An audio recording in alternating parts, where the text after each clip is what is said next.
Наближаваме стремглаво към ретроградната Венера. И повярвайте ми, въпросът тук на всички ще бъде: преживяхте ли го или не?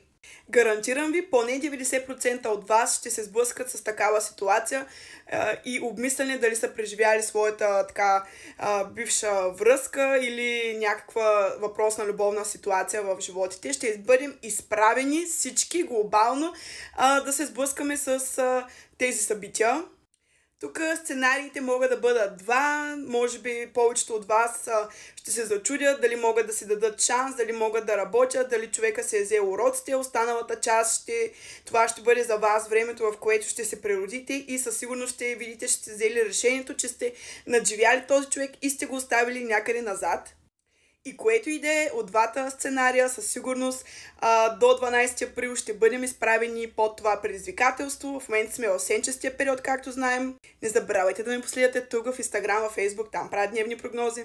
И просто тук ще се отдадем наистина целият март месец ще имаме пълнолуние във Везни. Везни знаем, че е знак, който е свързан с партньорските отношения, въобще с отношенията като цяло.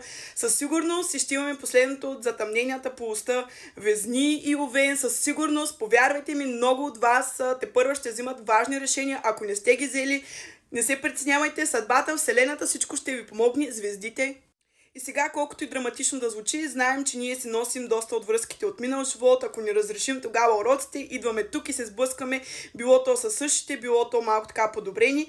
Тоест сега, ако не се изправим пред тези отношения, няма да е за добро, ще ги мъкнем още напред в бъдещето, така че сложете веднъж за винаги край, точка, оставете на тези емоции да бъдат преработени, помислете си добре дали го искате този човек, дали вече не сте отработили тази рана, дали цялото това усилие, което сте вложили да го надживеете, се заслужава да се върнете обратно, дали наистина човека се заслужава. Защото повярвайте ми, точно тези въпроси ще си ги задаваме. Също е възможно да се проиграе сценария, в който идва отново въпросният човек. Трябва да разиграете нещата, на този път с обратна роля. Може той да тича след вас, той да иска нещо от вас, но вие да не искате. Може просто пък сега наистина за някой от вас, наистина за 5% от вас, да има такъв случай, в който вие да трябва да сте заедно с този човек, да сте си разбрали грешките и да си дадете шанс. Аз не вярвам в това, но знам, че някъде там има хора, на които им се случва това.